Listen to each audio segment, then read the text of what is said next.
Hello students, in this video we will be discussing about some of the important concepts in economics, or you can say that important vocabulary in economics. The first one is law of demand and law of supply. Law of demand means there is an inverse relationship between price and quantity demanded. It means that whenever the price of a commodity increases, the quantity demanded of the commodity decreases. Whenever the price of a commodity decreases, the quantity demanded of a commodity increases. So, this is called the inverse relationship of law of demand. Next, we will look what do you mean by law of supply. Just opposite to this, there is a positive relationship or proportionate relationship between quantity supplied and price. Whenever there is rise in price, the quantity supplied will be more. Whenever there is lower price, the quantity supplied will be less. So, law of demand and law of supply. In a market economy, these two factors, the quantity demanded and quantity supplied, decides the price level in the market.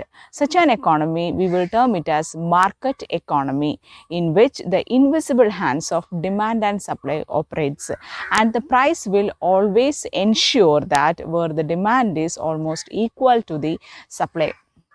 When the quantity demanded is equal to the supply, that particular price is also termed as equilibrium price.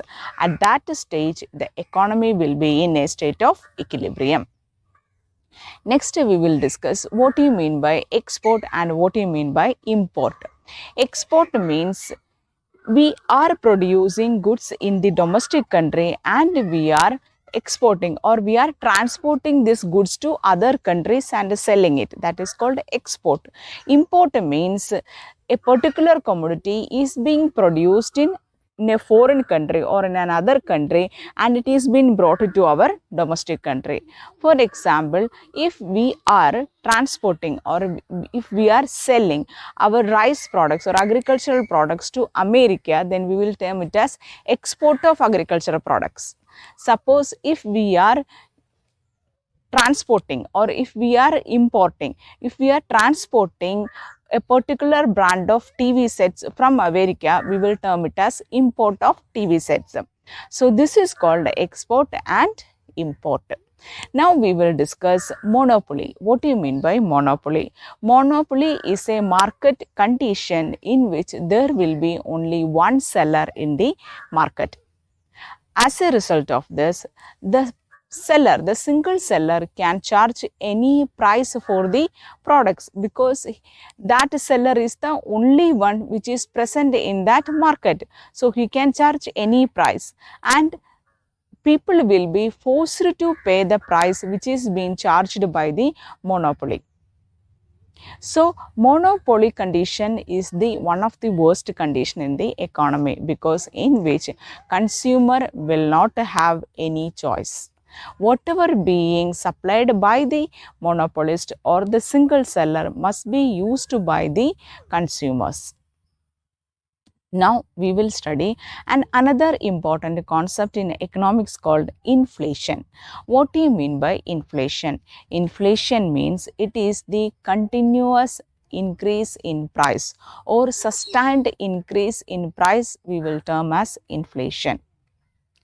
Inflation, in a sense, we can say that it is too much money chasing too few goods. That is the most simple definition of inflation. For example, the price of one dress, now it is 100. Tomorrow it will be 110. Next it will be 120. So, there is a continuous rise in price of a particular product. So, this is termed as inflation. The rise in price should be sustained in nature or continuous in nature. Usually, inflationary pressure is not being considered as good for the economy, because this will increase the cost of living of the society. I hope now all of you clearly understood law of demand and supply, market economy, monopoly, inflation, and export and import. There are many more interesting concepts in economics that we will discuss.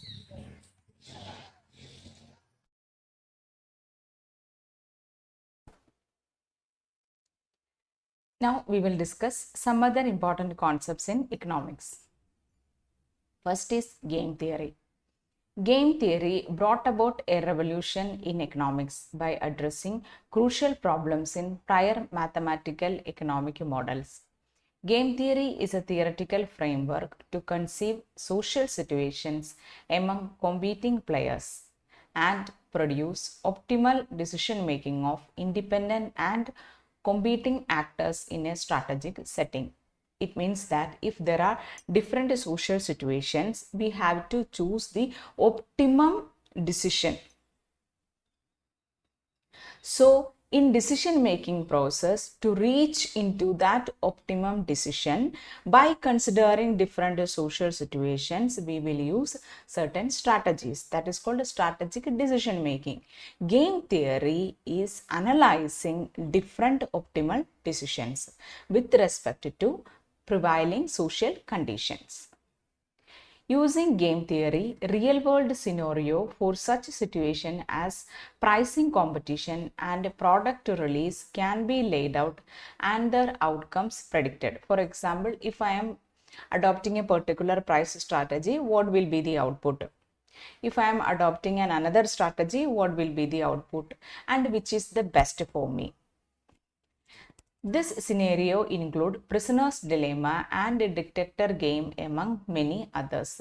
Prisoner's dilemma means if two people are committed a crime. If one is accepting the crime, he will get 9 years sentence and the other will get 18 years sentence. If both of them is not accepting to their crimes, then they will be set free. But they will be in a different room and they don't know whether that other person will accept or not. So in this particular situation, the best thing is accept the crime so that both of them will get only 9 years. Inferior goods and import quota. Inferior goods. An inferior good is a good whose demand decreases when consumer income rises, unlike normal goods for which the opposite is observed. It means that if I am having a better income, I will not consume that particular good. That type of goods are called inferior good. Import quota.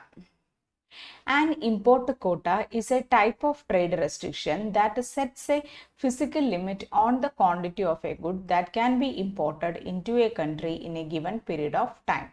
It means that when we are importing, we are buying products from other countries, we can use this strategy.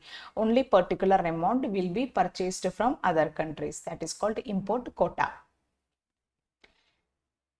Next is implicit cost. In economics, an implicit cost, also called as an imputed cost or national cost. Implicit cost also represents the divergence between economic profit. An implicit cost is any cost that has already occurred but not necessarily shown or reported as a separate expense. It means that when you are producing a particular good, this cost is already included, which is not been visible externally, but it is already included. That type of costs are called implicit cost. Lump sum tax. A lump sum tax is a special way of taxation based on a fixed amount rather than on real circumstances of the taxed entity. In contrast with a per unit tax, lump sum tax does not increase in size as the output increases. It means that, for example, in a production unit, there will be a lump sum tax. That means a tax has to be paid in that whole amount. It is not like a per unit taxation. Lorenz curve. A Lorenz curve is a graphical representation of income inequality or wealth inequality developed by American economist Mas Lorenz in 1905. A Lorenz curve is a graphical representation of the distribution of income or wealth within a population. Lorenz curve graph percentiles of the population against cumulative income or wealth of people or at a below that percentage. Lorenz curve shows that how much population is showing, living below poverty line, or what is the income inequality among the population. So there will be a line of equality. So with respect to that line of equality, if we are lying below that line of equality, it means that that is the extent of our inequality. Oligopoly. Oligopoly is market structure with a small number of firms, none of which can keep the other firm having significant influence. The concentration ratio measures the market share of the largest firm. Oligopoly means in which there will be small number of firms, but not a single firm can determine the price. Everybody has some influence over the price. Opportunity cost. Opportunity cost is the value of the next best alternative. When a decision is made, it is what is given up. Opportunity cost is the foregone benefits that would have been derived by an option not chosen. Opportunity cost means, suppose if I am using this particular time to deliver the class, I can use this time for another purpose also. So I foregone that another purpose. So that is my opportunity cost. Phillips curve. The Phillips curve is an economic concept developed by A.W. Phillips, stating that inflation and unemployment have a stable and inverse relationship. In the short run, inflation and unemployment are inversely related. As one quantity increases, the other decreases. In the long run, there is no trade-off. In the 1960s, economists believed that short-run Phillips curves was stable. Phillips curve shows that there is inverse relationship between inflation and unemployment. If the economy is ready to accept inflation, rise in prices, it can reduce the unemployment level. Proportional tax. Proportional tax is the taxation mechanism in which the taxing authority charges the same rate of tax from each taxpayer irrespective of income.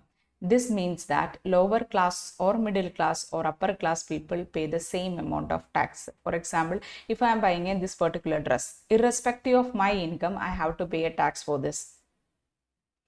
So this dress, if it is purchased by a very poor man also, he is paying the same tax. If I am purchasing, I am also paying the same tax. A rich man is also buying, he will also pay the same tax. Progressive tax, profit and production function. Progressive tax is one where an average tax burden increases with income. High income families pay a disproportionate share of the tax burden, while low and middle income taxpayers shoulder a relatively small tax burden. It means that progressive taxation means if your income is high, you will be paying a higher tax. So if your income is low, you will be paying a lower tax. For example, income tax. Profit. Profit describes the financial benefit realized when revenue generated from a business activity exceeds the expense cost and a tax involved in sustaining the activity in question. So profit means when your revenue is greater than the cost of production, you will get profit. For example, if I am producing a particular laptop at rupees 40,000, but I am selling that laptop for 50,000, so 10,000 is my profit. Production function. Production function in economic equation that express the relationship between the quantities of productive factor. Production is the result of cooperation of four factors of production, that is land, labor, capital and organization. So all these factors of production combines together and works together to produce a particular goods, and that will termed as production function.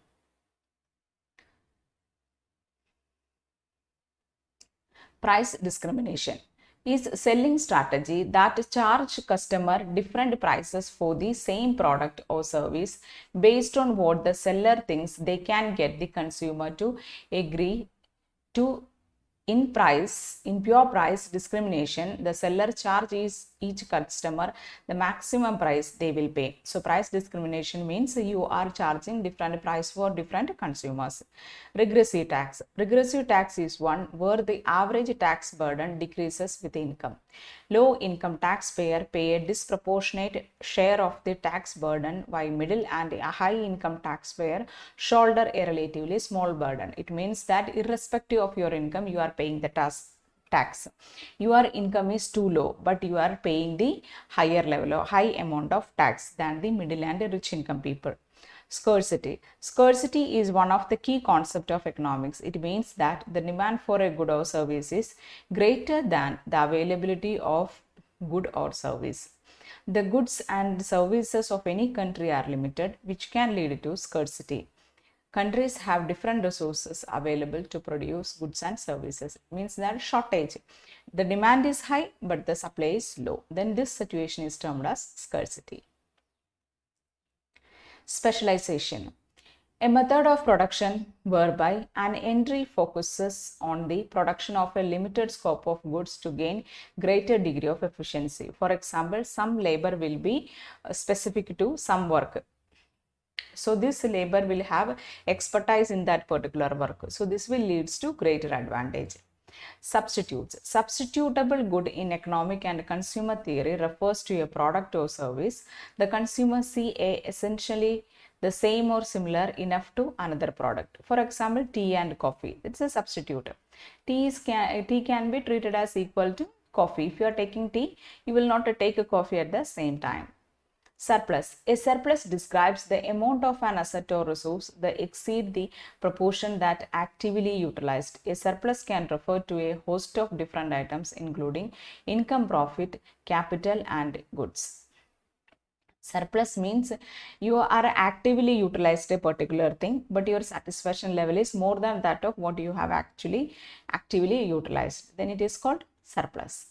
Shortage. A shortage in economic terms is a condition where the quantity is greater than the quantity supplied at the market price. It means that demand is higher than that of supply. This will lead to shortage. Tariff. A tariff is a tax imposed by one country on the goods and services imported from another country. For example, if we are importing particular goods from America, there will be tariff on that particular commodity. Variable cost. A variable cost is a corporate expense that changes in proportion to how much a company produces or sells. Variable cost increase or decrease depending on a company production or sale volume. They rise as production increases and falls as production decreases. It means that when you have to increase your output, you will be having high variable cost. When you are reducing your output, you will be having a low variable cost. Welfare economics. Welfare economics is a branch of economics that uses microeconomic technique to evaluate well-being. It means that each individual have a well-being. So in welfare economics, we are trying to understand what is the standard of living or well-being of each individual. I hope all of you understood these concepts very clearly. Thank you so much for listening. If you liked my video, please give me a thumbs up. Thank you.